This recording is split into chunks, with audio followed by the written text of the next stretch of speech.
विघ्नहर्ता श्री गणेश, श्री गणेश, श्री गणेश। वो लंकेश रावण हमसे हमारे आराध्य को दूर ले जाने का प्रयास कर रहा है और हम निष्क्रिय होकर ऐसा होने दे रहे हैं। तो हुए ना हम वीरू, हुए ना।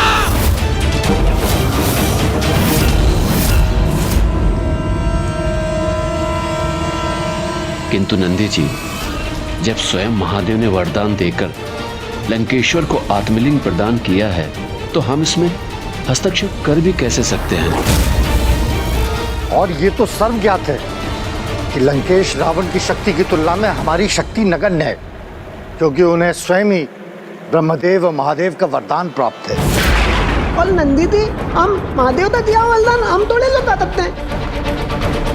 तो क्या हम कैलाश को शिवविहीन होते देख सकते हैं?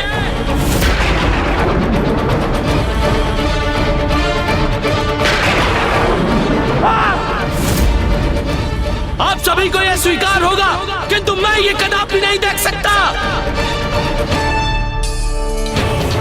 किंतु नंदी जी, हम विवश हैं, हम कुछ भी करने में असमर्थ हैं। क्योंकि रावण से संघर्ष करना ये स्वयं के लिए एक महान संकट को आमंत्रण देने के समान है। क्षमा कीजिएगा नंदी जी।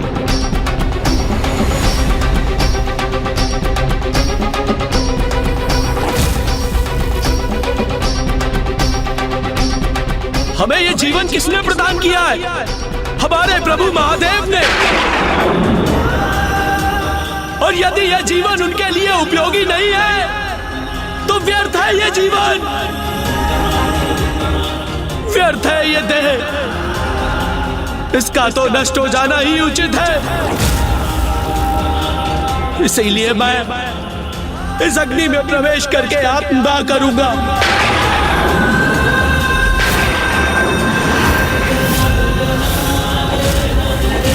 और आप सभी इसी प्रकार अपने नेत्र झुकाए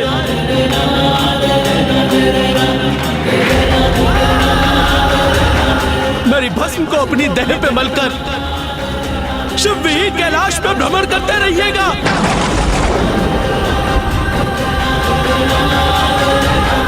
कदाचित अब तक नंदी जी ने समस्त शिवगणों की सहायता से प्रभु की आत्मलिंग को यहीं स्थापित करने का कोई ना कोई उपाय अवश्य ढूंढ लिया होगा।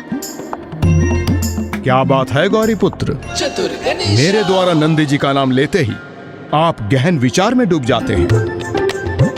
कहीं आप दोनों ने कोई योजना तो नहीं रची है? योजना? कैसी योजना लंकेश?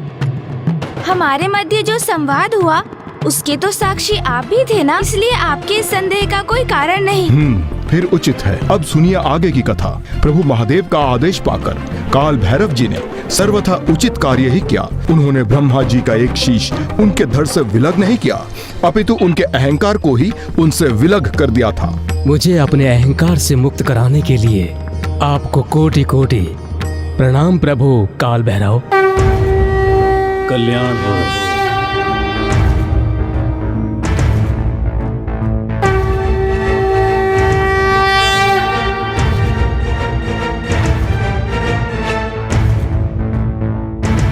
मैं अपने कर्तव्य का निर्वाह तो कर चुका हूँ महादेव, किंतु ऐसा करने से जो मुझ पर ब्रह्म हत्या का दोष चढ़ा है, क्या इसका कोई निवारण है आपके पास?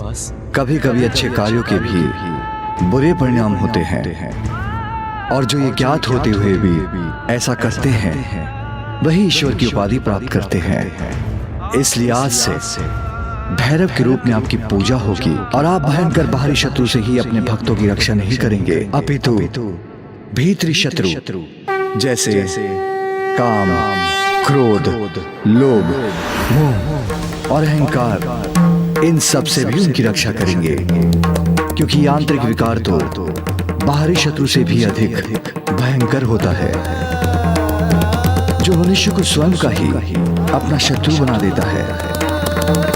आप काशी एवं भविष्य में स्थापित होने वाले समस्त शक्तिपीठों के द्वारपाल एवं संरक्षक भी होंगे, किंतु आपको इस दोष का भार भी सदा वहन करना होगा। इसलिए आप सदा कंकाल कपाल में ही अपना आहार प्राप्त करेंगे।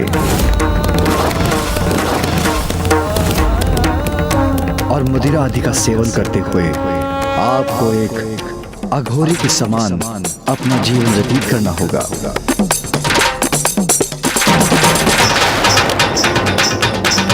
प्रभु, आपके समस्त वरदानों के साथ आपके इस दोष का प्रभाव भी स्वीकार है मुझे। बड़ी शक्ति के साथ बड़े कर्तव्य भी निभाने होते हैं। जैसे प्रभु भैरव ने जहाँ एक और ब्रह्मदेव को अहंकार से मुक्त रहने का पाठ सिखाया, वैसे ही स्वयं भी ब्रह्म हत्या के दोष का परिणाम भोग कर अपने कर्तव्य की मर्यादा का पालन किया।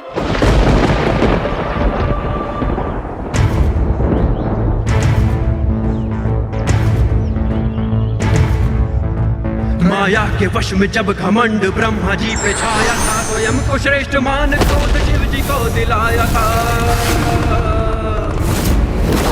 तब काल के समान रूप काल भैरव का लिया, आकाश के सर पांचवा ब्रह्मा जी का पृथक किया। ओम नमः शिवाय, ओम नमः शिवाय। पर दोषी हुए ब्रह्म हत्या के लिए सर काट के फिर पहुंच काशी, मुक्त हुए ब्रह्म हत्या पाप से। भक्तों के लिए बन गए काशी के कोतवाल भी, मिलती है शक्तियां अपार कर्तव्यों के साथ भी। शिवाय, ओम नमः शिवाय, ओम नमः शिवाय, ओम नमः शिवाय, ओम नमः शिवाय, ओम नमः शिवाय।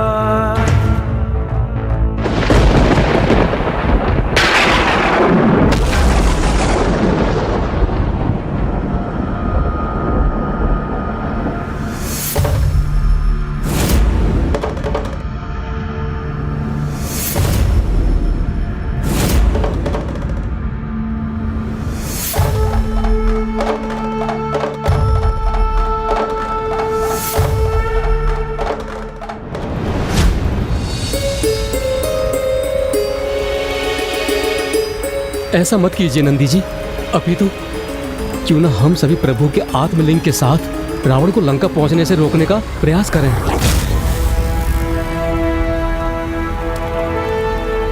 नंदी जी, मैं भी आपसे तात हूँ और उसके लिए दो भी आने वाली होता हम चले थे।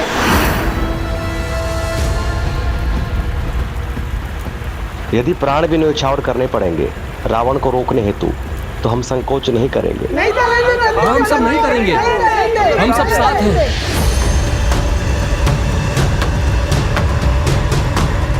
तब तो हमें तनिक भी विलंब किए बिना एक ऐसी योजना का निर्माण करना चाहिए जिससे लंकेश के लंका पहुंचने से पूर्व ही प्रभु का आत्मलिंग स्थापित हो जाए और महादेव सदैव कैलाश में रहें।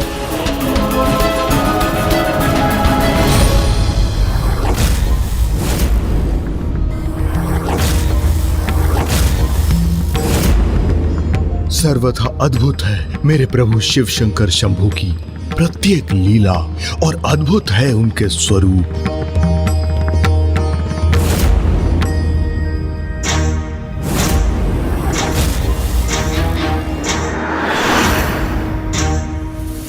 प्रतीत होता है कि प्रभु काल भैरव दशानन का आशय समझ गए हैं, इसलिए कहीं क्रोध के आवेश में आकर ये रावण का सर्वनाश ही ना कर दे। हम प्रण लेते हैं कि हम प्रभु के आत्मलिंग के साथ लंकेश को लंका पहुंचने से रोकने के यथासंभव प्रयास करेंगे।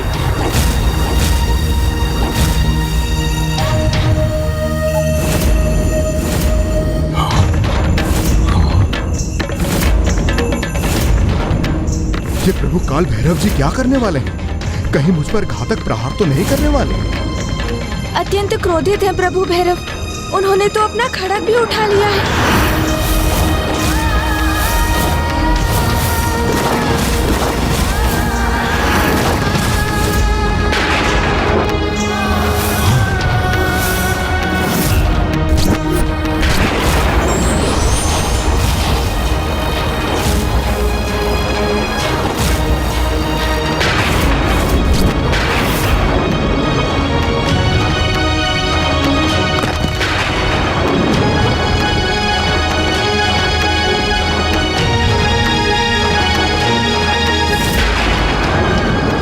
मुझे ही शीघ्र कोई उपाय कर प्रभु भैरव के क्रोध को शांत करना होगा।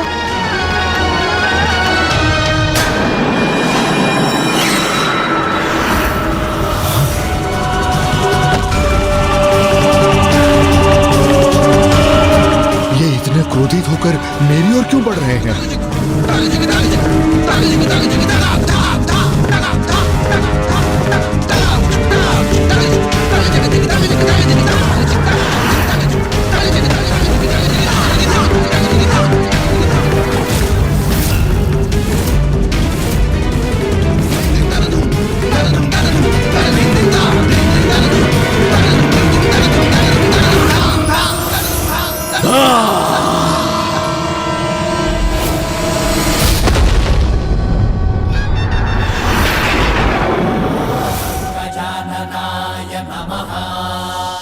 अब मेरे प्रभाव से समस्त संसार की गति धीमी हो जाएगी और इस अवधि में मैं प्रभु भैरव का क्रोध शांत करूंगा।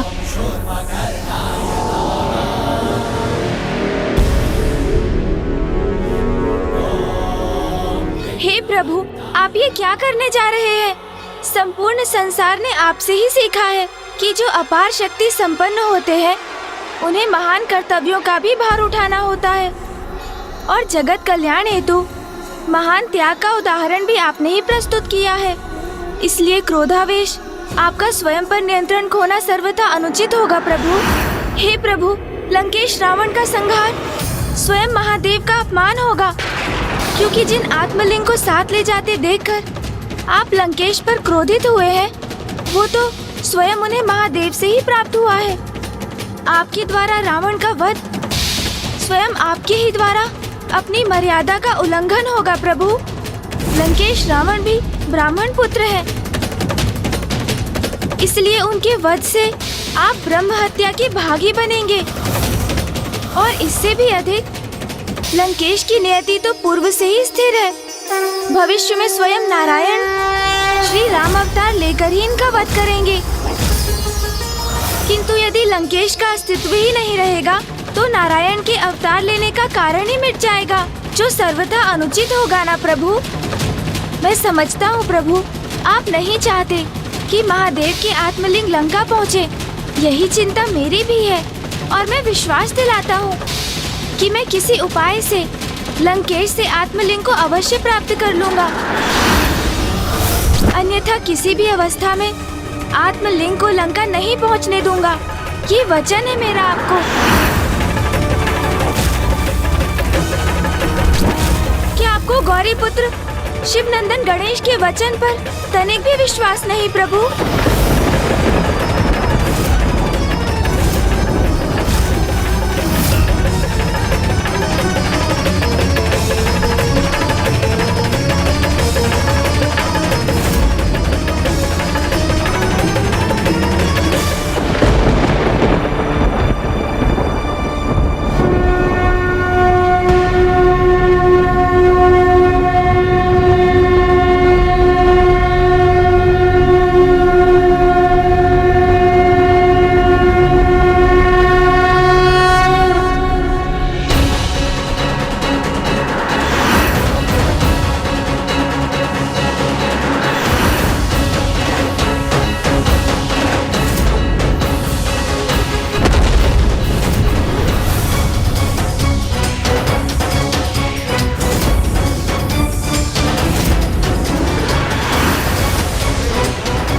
प्रभु भैरव के क्रोध से जो संकट उत्पन्न हुआ था वो टल गया, इसलिए मैं भी ब्रह्मांड की गति को यथावत कर रहा हूँ।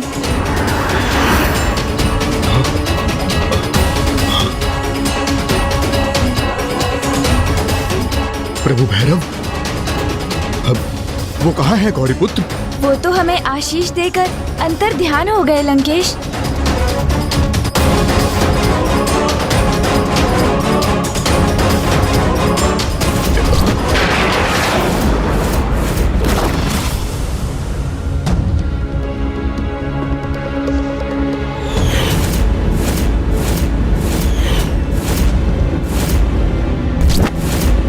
तो जो मुझे स्मरण हो रहे हैं, क्या वो वास्तव में हुआ था गौरीपुत्र? मुझे बताइए गौरीपुत्र, उनके अंतर ध्यान होने के पूर्व क्या हुआ था यहाँ पर? मेरे ग्रीवा पर ये रक्त क्यों है? क्या प्रभु भैरव ने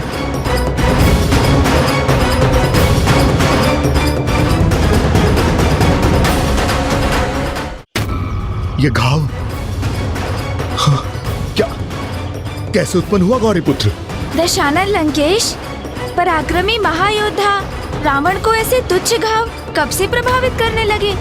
उस पर ध्यान मत दीजिए आप और चिंता मुक्त होकर स्मरण कीजिए जो स्वयं प्रभु भैरव ने हमें दर्शन प्रदान किए थे।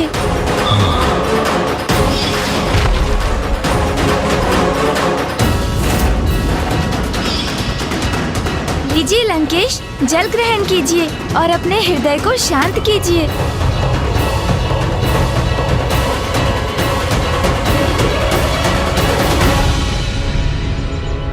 लंकेश, इस घटना को लेकर कोई विचार न करे वही उचित होगा, किंतु अभी भी मुझे विचार करने की आवश्यकता है जिससे मुझे कोई उचित युक्ति सूझ जाए और मैं पिताश्री के आत्मलिंग को लंका पहुंचने से रोक सकूं। और अब तो मैं प्रभु भैरव को इसका वचन भी दे चुका हूं।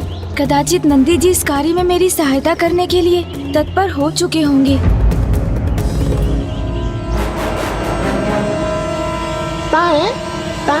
अरे तोतला!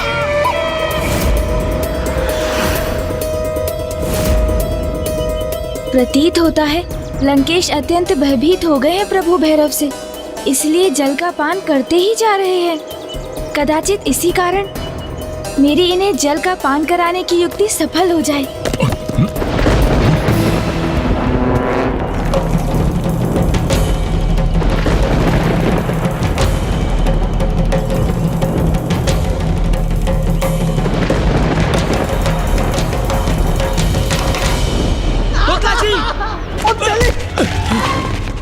क्या कर रहे हैं आप लोग?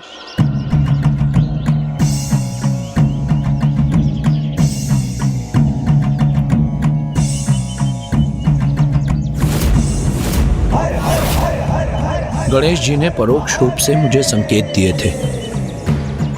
प्रथम संकेत, आप इन्हें रोकना ही चाहते थे तो आप सभी को अपनी बुद्धि का प्रयोग कर किसी युक्ति से इन्हें रोकने का प्रयास करना चाहिए था ना।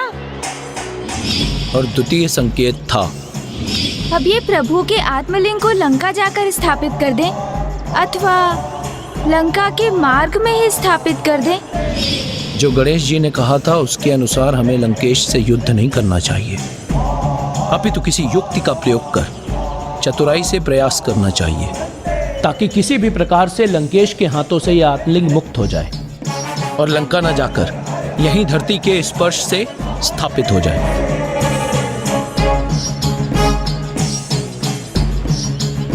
हम तभी आपके निर्देश की सत्यता नहीं दी। जाइए, आप सभी अपने अपने स्थान ग्रहण कीजिए। जाइए। अब लंकेश को भी ज्ञात होगा कैसे हम अपनी बुद्धि का प्रयोग कर उसके बल और बुद्धि को परास्त करते हैं।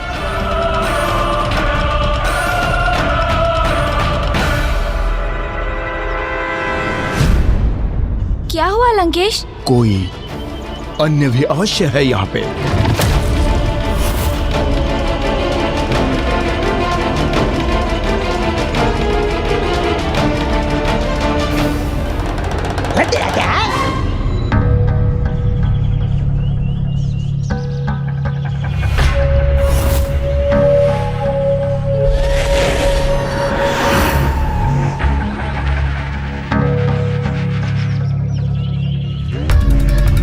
मुझे पूर्ण विश्वास है कोई अन्य अवश्य है यहाँ पे।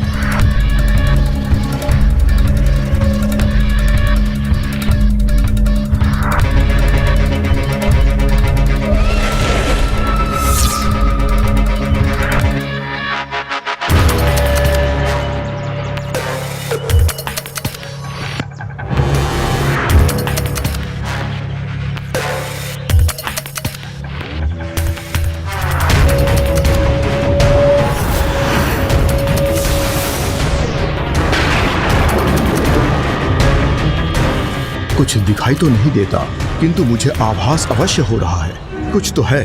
जो मेरे नेत्रों से छिपा है यहाँ।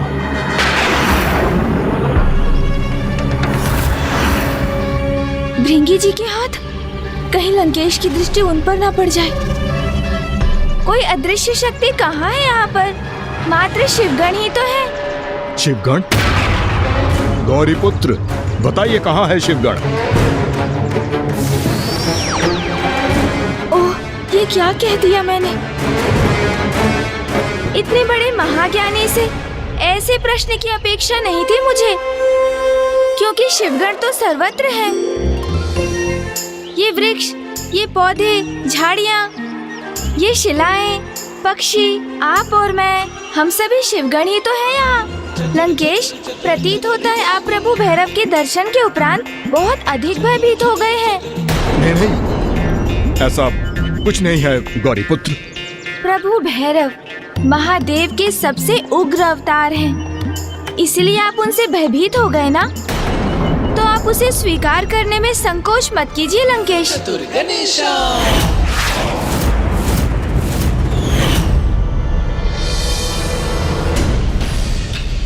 आप किस विचार में डूब गए लंकेश? प्रभु शिव शंकर शंभू के एक और उग्र अवतार का स्मरण हो आया था गौरीपुत्र। अच्छा, तो कौन है वो और क्या कथा थी उनकी? वीरभद्र जी हैं वो। वीरभद्र जी से तो मैं भी परिचित हूँ लंकेश। उनके अवतार से तो सभी परिचित हैं गौरीपुत्र, किंतु उन्होंने इस अवतार में संसार को एक अत्यंत ही महत्वपूर्ण सीख भी दी थी, परंतु बहुत ही कम मनुष्यों को ज्ञात होगा इसके विषय में गौरी नंदन। अच्छा, वो क्या सीख थी लंकेश? कृपया बताइए।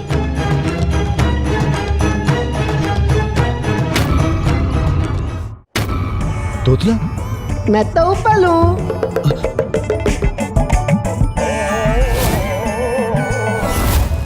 इस शिला के भीतर से ही मैं अब लुढ़कता हुआ जाऊंगा और एक तीव्र वेग के साथ लंकेश को टकराकर उसे भूमि पर गिरा दूंगा।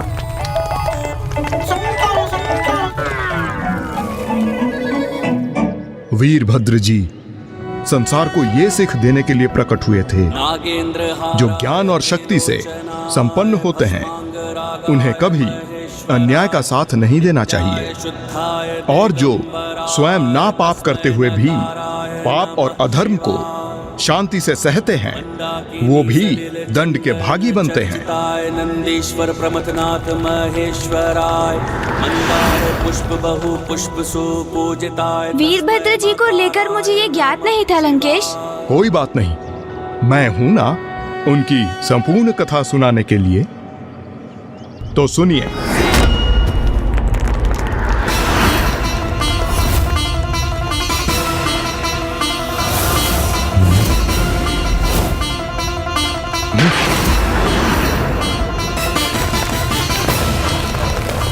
लंकेश, आप मुझे कथा सुनाइए ना।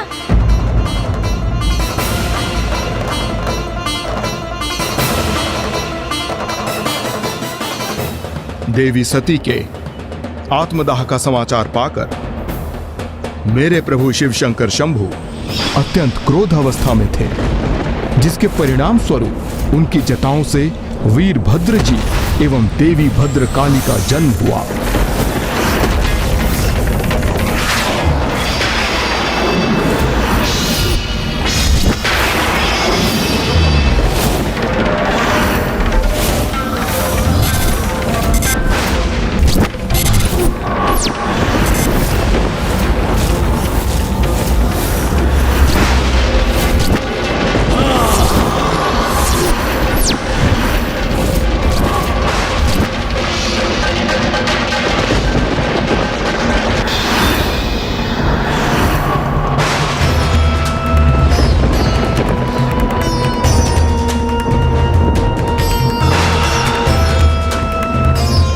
देवी भद्रकाली,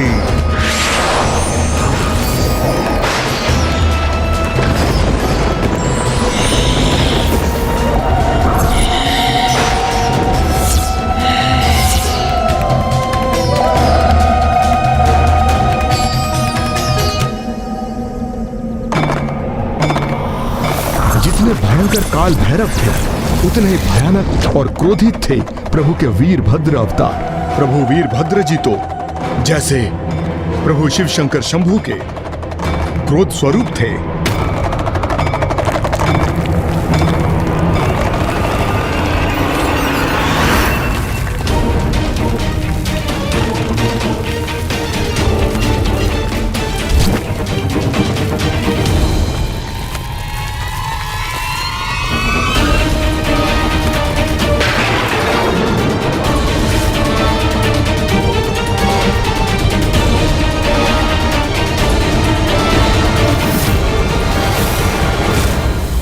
ये शिला यहां क्यों है?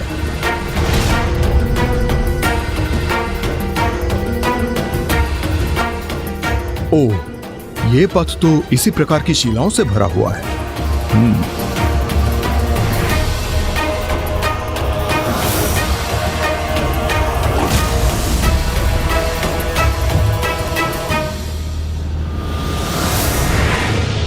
बेताल जी यहाँ पहुँच तो गए हैं, किंतु योजना क्या है उनकी? अब इस चढ़ाई पर भला वो कैसे लुढ़क पाएंगे?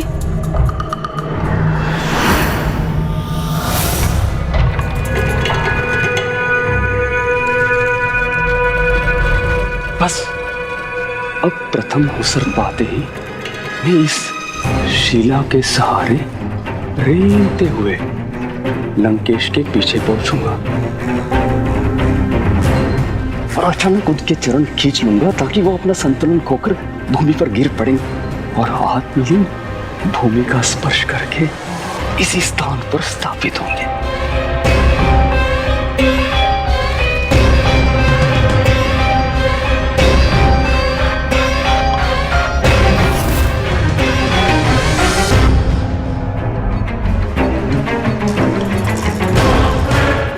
भले ही कठिनाइयों के भय से आप कितने भी मार्ग बदल ले लंकेश, किंतु चुनौतियां तो प्रत्येक मार्ग में आपको मिलनी ही है।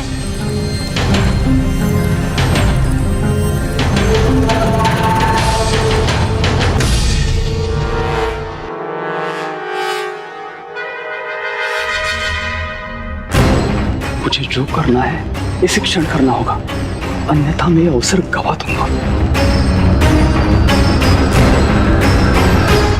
लंकेश, वीरभद्र जी कैसे उत्पन्न हुए थे वो मुझे ज्ञात है, और उनके उत्पन्न होते ही प्रभु महादेव ने उन्हें और माता भद्रकाली को दक्ष प्रजापति को दंडित करने के लिए भेज दिया था।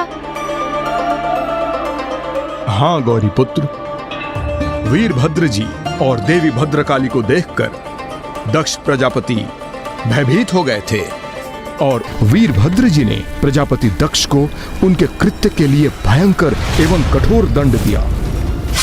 उसके उपरांत उन्हें भी दंडित होना था, जो शांत रहकर उस अन्याय के साक्षी बने, किंतु उसे रोकने के लिए कुछ नहीं किया।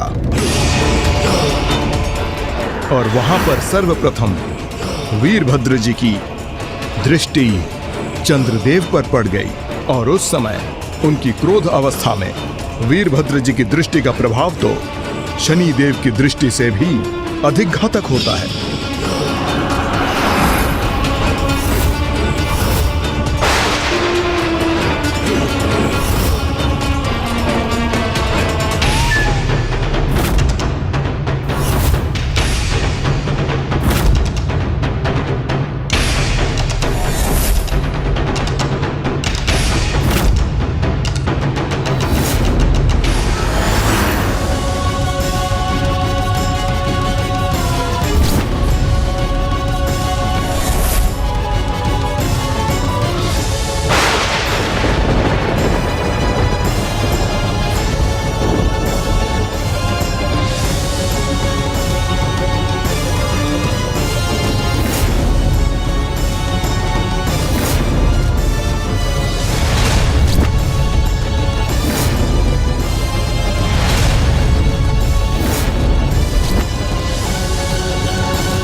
जब इस जघन्य अपराध के दोषी को मैंने दंडित किया तब आप स्तंभित हुए थे।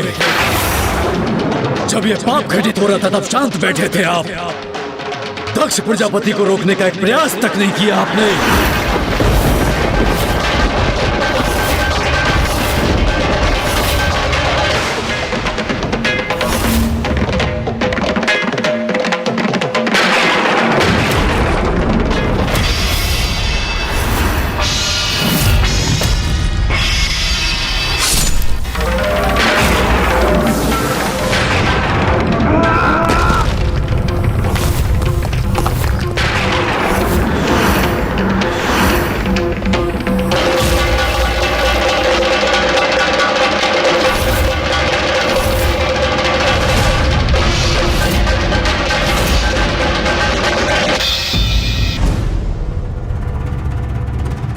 बेताल जी हमारे बहुत निकट ही है।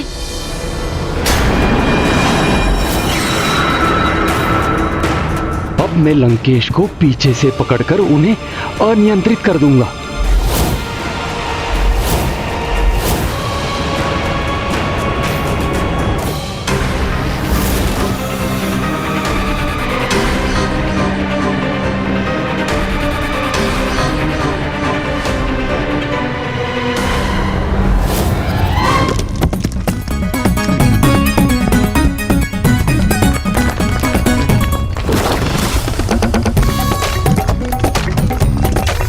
बेताल जी असफल अवश्य हुए, किंतु यदि लंकेश की दृष्टि उन पर पड़ जाती तो बहुत बड़ा अनर्थ हो जाता।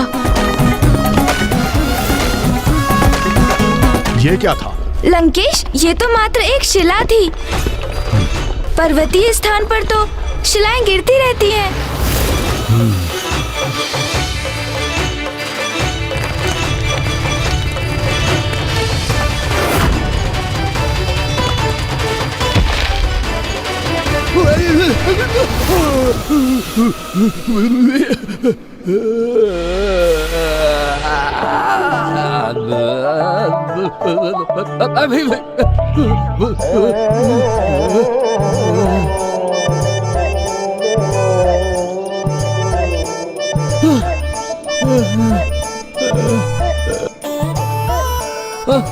लंकेश, इस समय तो तुम मेरी युक्ति से बच निकले, किंतु और शिवगण शेष है, उनसे कैसे बच पाओगे?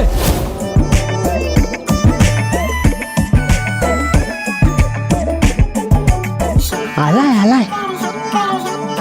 ओह, अब लंकेश मेरे निकट पहुंचने ही वाले हैं और मैं भी अपना कार्य करने के लिए पूर्ण रूप से तैयार हूँ।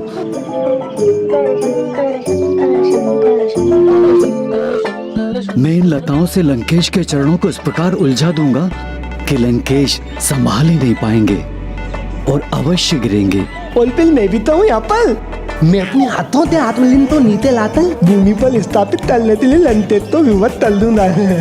इस छोटी सी टहनी से आत्मलिंग को स्थापित कर सकते हैं। लंकेश जैसे महाबलशाली पर इसका कोई प्रभाव पड़ेगा? और आप तीन दुर्बल लताओं का तो बहुत प्रभाव होता रावण पे, है ना? रावण पर मेरी लताओं का अवश्य प्रभाव पड़ेगा, क्योंकि मैंने इस पे तपोशक्ति का संचार किया है, इसलिए कदापि ये खंडित नहीं होंगी। अब आले लंटे, मैं उन पर अपनी टहनी का वाल तलूंगा।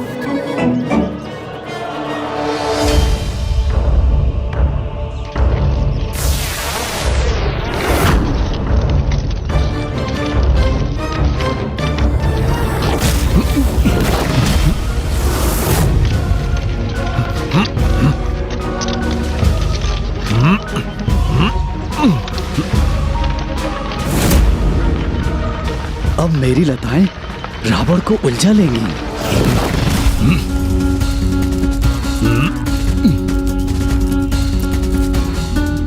ये तुच्छ लताएं मेरे मार्ग की बाधा बन रही हैं।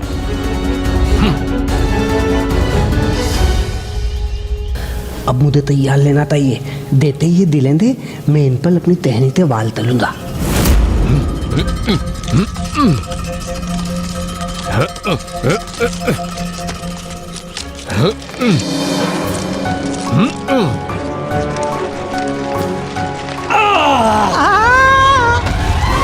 अरे तोतला जी, सावधान व सतर्क रहिए ना। लंकेश द्वारा लताओं के खिंचाव के कारण ही आप गिर पड़े।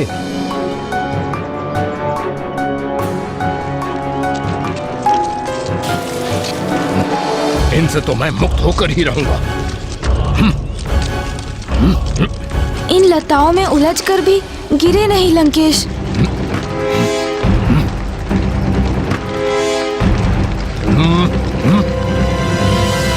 बहुत पीड़ा हो रही है मुझे।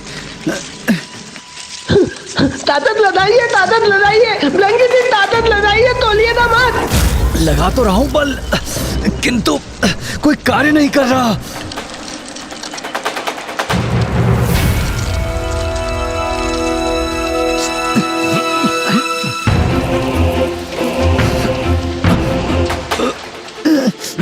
इन पल तो लताओं था तो प्रभाव ही नहीं हुआ, तो तेहनी तबाल तलने था क्या लाभ।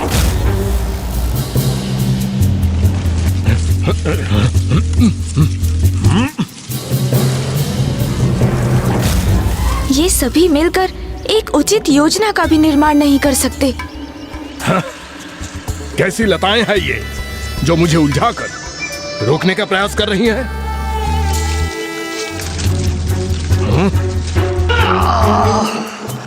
तोतला जी, ये पीड़ा सहन नहीं हो रही है।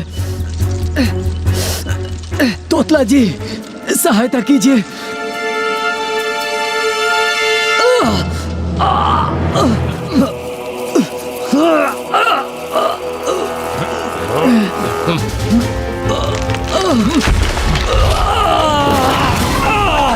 चित्कार मत कीजिए तोतला जी, मत कीजिए चित्कार।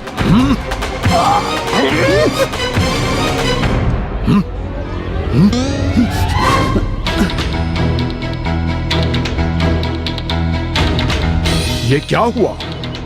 मुझे कुछ स्पष्ट दिखाई नहीं दिया। गौरी पुत्र, मैंने आपसे कहा था ना कि कोई तो अवश्य था वहां।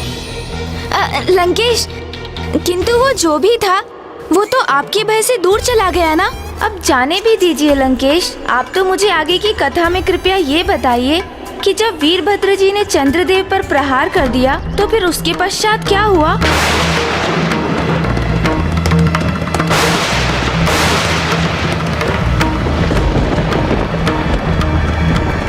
वीरभद्र जी के प्रहार से सृष्टि में संकट छा गया था, क्योंकि चंद्रदेव लुप्त जो हो गए थे।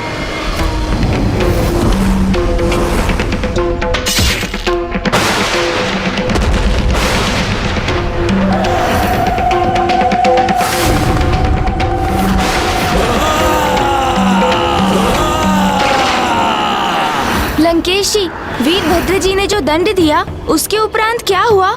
चंद्रदेव कैसे सुरक्षित रहे? प्रभु शिव शंकर शंभु भोलेनाथ की कृपा से। किंतु उस समय तो वो तो अपार कष्ट और अपार क्रोध से प्रभावित थे ना। ये तो मेरे प्रभु की महिमा ही थी कि ऐसे समय पर चंद्रदेव को मेरे प्रभु महादेव ही स्मरण हुए और वे उनकी शरण में जा पहुंचे।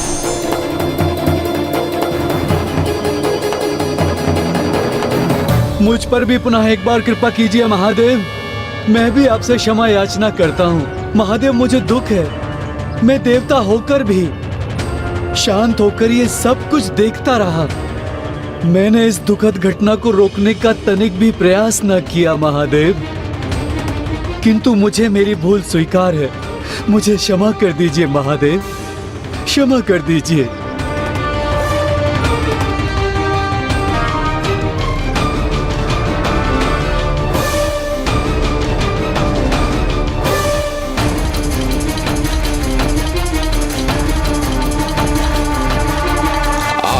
लंकेश, तुम्हारी ही प्रतीक्षा में हूँ मैं। जैसे ही तुम मेरी सींगों के मध्य से जाने का प्रयास करोगे तो वैसे ही मैं अपने सींगों के मध्य से उठाकर तुम्हें गिरा दूंगा और फिर मेरे प्रयास के सफल होने से आत्मलिंग यहीं स्थापित हो जाएगा। लंकेश एकाएक कथा सुनाते सुनाते शांत क्यों हो गए? इस स्थान पर मुझे किसी अनिष्ट की उपस्थिति का आभास क्यों हो रहा है?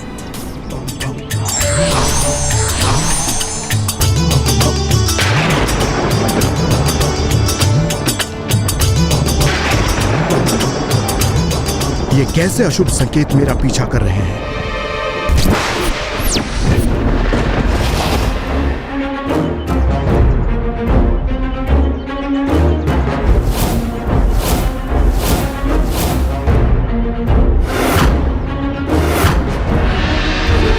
ये क्या लंकेश विपरीत दिशा में क्यों बढ़ते जा रहे हैं? उस मार्ग पर कुछ न कुछ अनुचित अवश्य है। अब हम दूसरे मार्ग से जाएंगे गौरी पुत्र। अर्थात लंकेश को तो पूर्व में ही संदेह हो गया, फिर तो ये योजना भी असफल होगी। पथ में परिवर्तन करेंगे तो बहुत विलंब हो जाएगा लंकेश। मुझे यह मार्ग उचित नहीं प्रतीत हो रहा है गौरी पुत्र, क्योंकि मैंने पूर्व में ऐसा कोई द्वार मार्ग में नहीं देखा था। हम उस मार्ग से नहीं अन्य मार्ग से आगे बढ़ेंगे गौरी पुत्र। लंकेश, अन्य मार्ग तो बहुत अधिक भयंकर वन से होकर जाता है। मेरा सुझाव मानिए, हमें इसी पथ पर स्थित रहना चाहिए।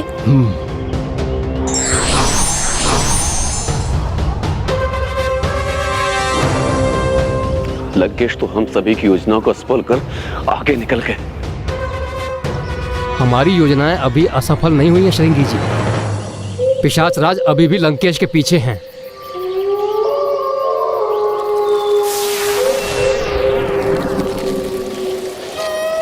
राक्षस राज रावण यदि चतुर हैं तो पिशाच राज अधिक चतुर हैं, और यदि वो उनसे बचकर आगे निकल भी गए तो उन्हें आगे वन में मैं स्वयं रोकूंगा।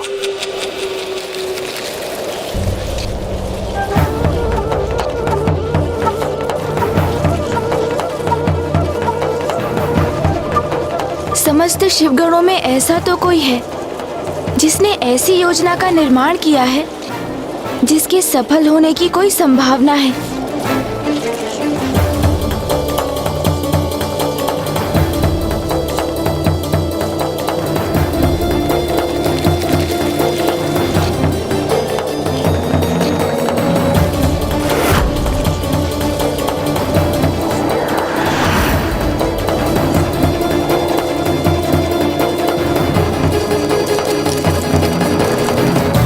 पितातला त्या तल न डाले नंदीदी। वो अपने प्रभाव से आतलिंग को लंकेश के हाथों से धीरे धीरे फिसलाकर नीचे की ओर ला रहे हैं, और जैसे ही आतलिंग पूर्ण रूप से फिसलकर उनके हाथों से मुक्त होंगे और इससे पहले कि लंकेश कुछ समझ सके, पिशाच राज उसे थामकर वहीं भूमि पर स्थित कर देंगे और आतलिंग वहीं स्थापित हो जाएगी।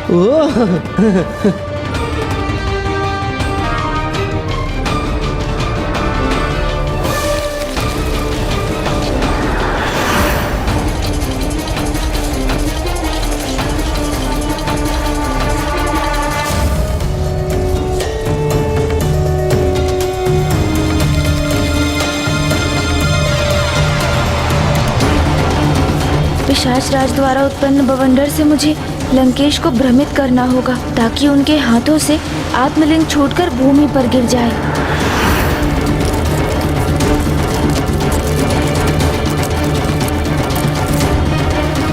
तो लंकेश, आप बता रहे थे कि चंद्रदेव महादेव के समक्ष जाकर खड़े हो गए, किंतु फिर उसके पश्चात क्या हुआ? क्या महादेव ने उन्हें क्षमा कर दिया और फिर चंद्रदेव पुनः अपने पूर्ण स्वरूप में कैसे प्रकट हुए? चंद्रदेव के लिए यह सरल नहीं था।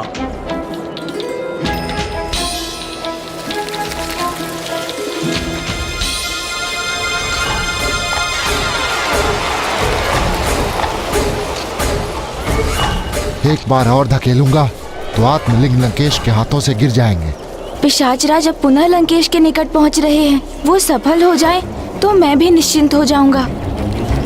मुझे बताइए ना लंकेश, चंद्रदेव के साथ क्या हुआ?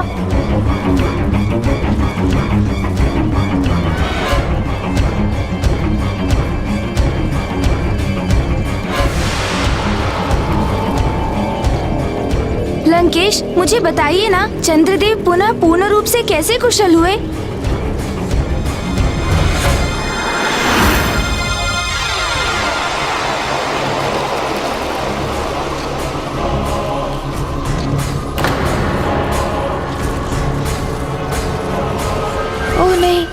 लंकेश तो रुक ही गए।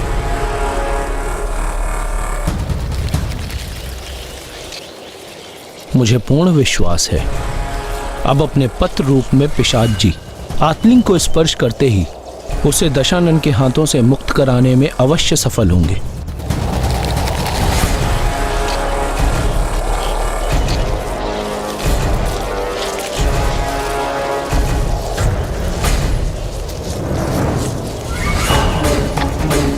कदाचित कोई अन्य भी है यहाँ जो मेरी दृष्टि से छिपा हुआ है।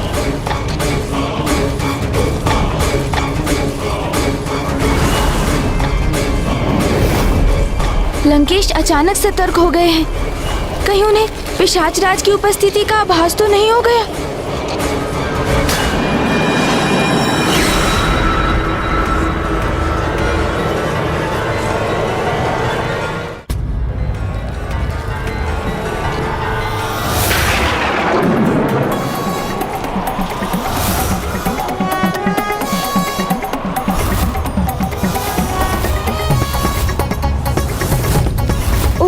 इन्होंने तो पिशाच राज को ही पकड़ लिया।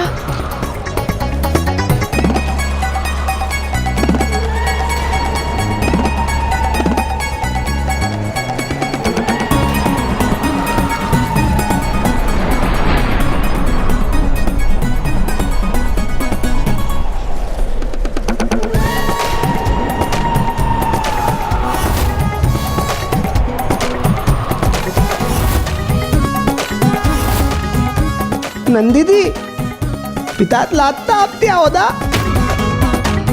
इतना दुस्साहस, लंकेश रावण के साथ चतुराई करने का प्रयास कर रहे थे तुम? बताओ, कौन हो तुम?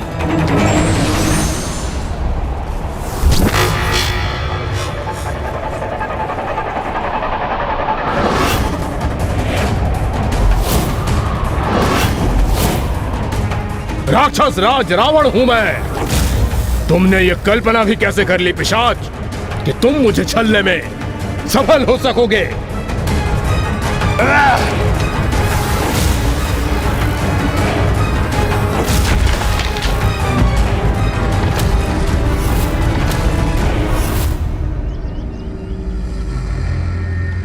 पितात लाद तो दिल दे, अब सत्या होदा नंदीदी।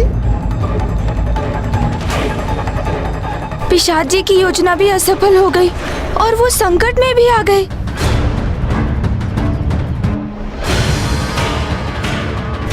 हिंसा नहीं लंकेश, आत्मलिंग आपके हाथ में है, इसलिए अभी कोई हिंसा नहीं कर सकते आप। रुकिए लंकेश, हिंसा मत कीजिए, जाने दीजिए उसे। इस पिशाच को मैं अवश्य दंडित करूंगा।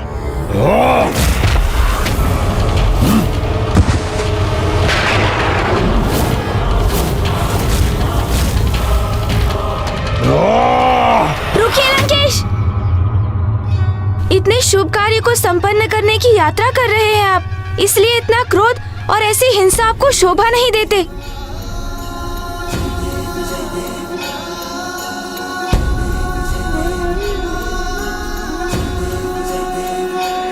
दूर हटो यहां से।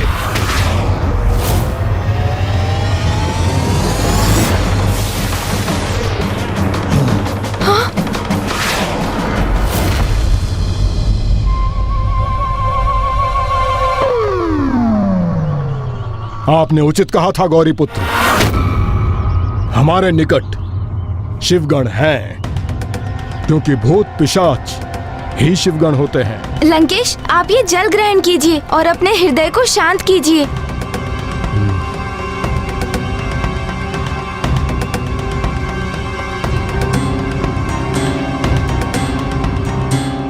ज्ञात नहीं और कौन मेरे कार्य में विघ्न डालने हेतु मेरा पीछा कर रहा है। अवश्य ये मेरे प्रभु के आत्मलिंग को मुझसे छीनना चाहते हैं, किंतु मैं ऐसा कदापि नहीं होने दूंगा।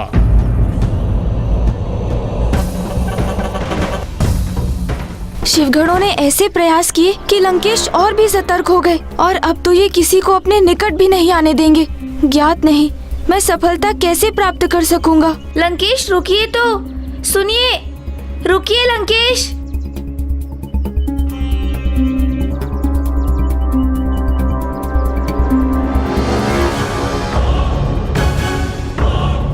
ये लंकेश अकस्मात कहाँ चले गए? हाँ, शिवगण हैं हम, पराजय स्वीकार नहीं करेंगे और यदि आवश्यकता पड़ी तो अपनी सम्मिलित शक्ति का प्रयोग कर आत्मलिंग को प्राप्त करने का पूर्ण प्रयास करेंगे। अवश्य करें नंदी जी, हम आपके साथ हैं नंदेश्वर। देती आपकी आज्ञा होती हमें ताई तले ने नंदी दी। हाँ, हम सब आपके साथ हैं। चलिए मेरे पीछे, चलकर देखते हैं कि दशानन कहाँ तक पहुँचे। हाँ, तलिए तलिए तलिए तलिए तलिए।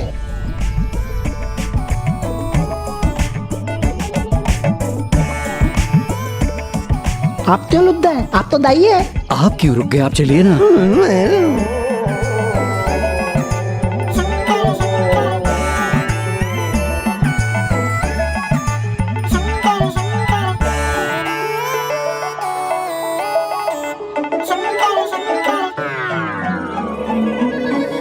क्या हुआ है आप सभी को? आप सभी इतने भयभीत क्यों हैं? चिंता मत कीजिए, मैं हूं ना आपके साथ। हाँ, नंदी दी है ना मालदार। हाँ, तलिए तलिए तलिए तलिए।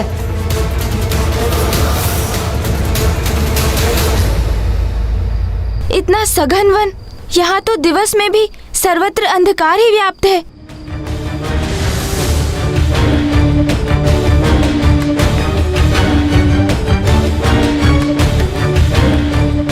बड़ा विचित्र वन है जहाँ किसी के प्रवेश करने पर सब कुछ प्रकाशित हो जाता है, किंतु लंकेश कहाँ है?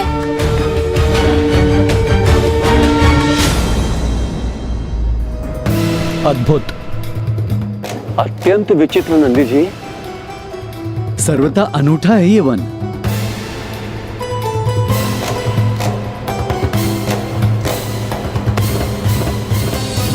नंदी से कितना बलम लगे तथ्य है, भलाई विचित्र वन है ये तो।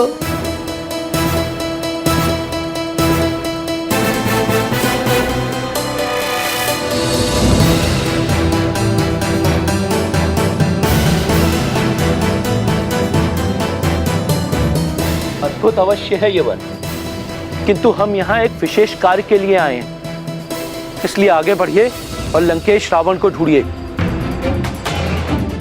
चलिए। लंकेश कहाँ है आप? कहाँ है आप लंकेश? कहाँ दृश्य हो गए लंकेश? मैंने तो प्रभु भैरव को वचन दिया था कि मैं लंकेश को प्रभु के आत्मलिंग के साथ कदापि लंका नहीं पहुँचने दूंगा। इसलिए यदि लंकेश को ढूंढने में असमर्थ रहा तो अपना वचन कैसे पूर्ण करूंगा? मैं कैसे करूंगा? ये कैसी आहट है?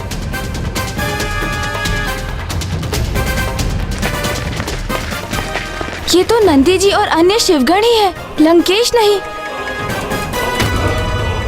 गणेश जी। नंदी जी, आपने लंकेश को कहीं देखा? नहीं प्रभु, मैंने भी नहीं देखा है। हाँ? नंदी जी, शीघ्र आप सभी उस दिशा में जाइए। आप कहाँ चले गए लंकेश? अपनी कथा पूर्ण किए बिना आगे कैसे जा सकते हैं आप? अभी तो प्रभु के अन्य अवतारों की कथा सुनाना भी शेष है। कहाँ हैं आप? कहाँ हैं आप? ये क्या है?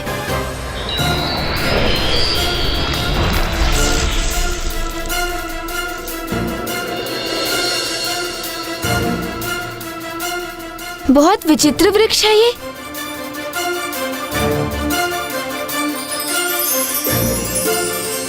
आत्मलिंग यहाँ?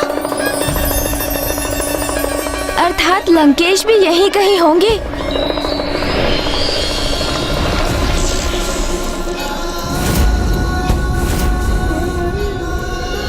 अच्छा, तो आप यहाँ हैं लंकेश? तो आप यहाँ हैं लंकेश? यहाँ है लंकेश? ये कैसी ध्वनि थी?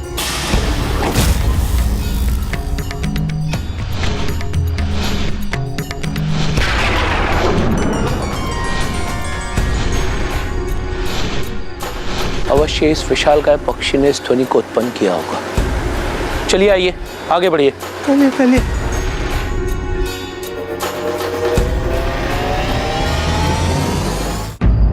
मैंने आपको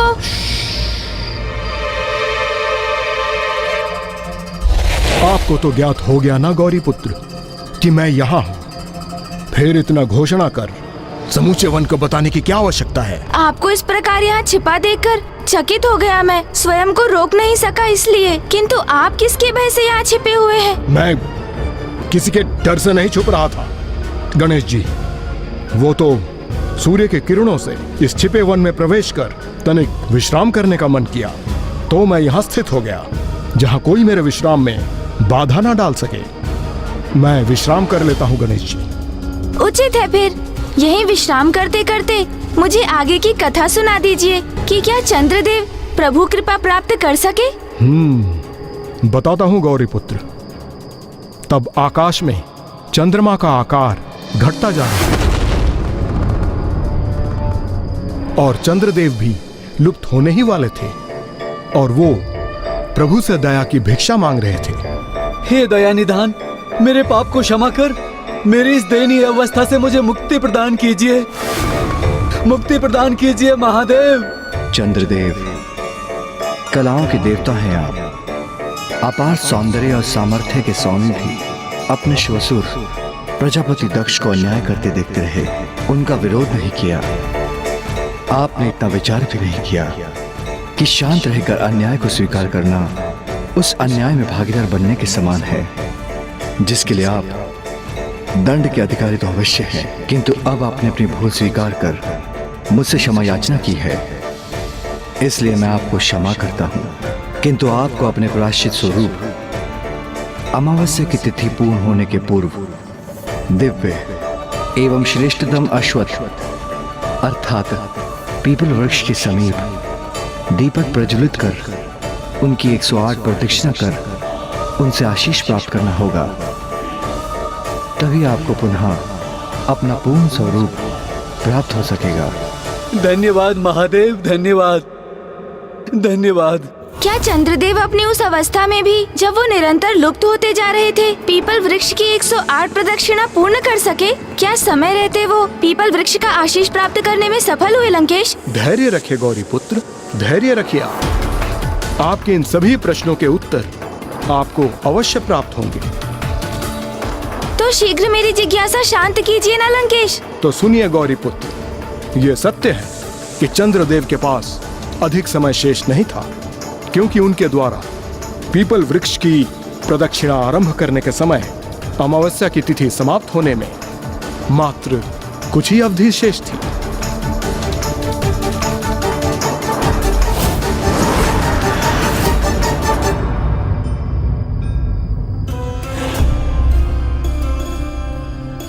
मैं पीपल वृक्ष को समर्पित करने हेतु गुड़ के ये 108 भाग लाया हूँ। प्रत्येक प्रदक्षिणा पूर्ण कर मैं एक भाग इनको समर्पित करूंगा।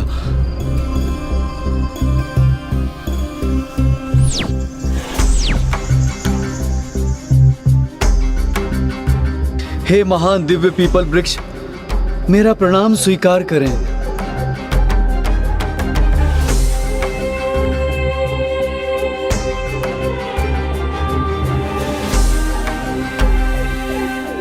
ओम नमः शिवाय, ओम नमः शिवाय, ओम नमः शिवाय, ओम नमः शिवाय, ओम नमः शिवाय, ओम नमः शिवाय, ओम नमः शिवाय, ओम नमः शिवाय, ओम नमः शिवाय, ओम नमः शिवाय, ओम नमः शिवाय, ओम नमः शिवाय, ओम नमः शिवाय। अब चंद्रदेव के पास एक प्रहर से कुछ समय शेष था और अभी उन्हें अनेक परिक्रमा पूर्ण करनी थी। ओम नमः शिवाय, ओम नमः शिवाय, ओम नमः शिवाय, ओम नमः शिवाय, ओम नमः शिवाय, ओम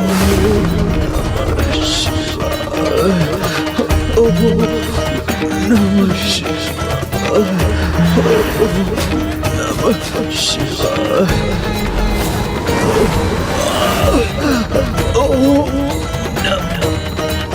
ओम नमः शिवाय।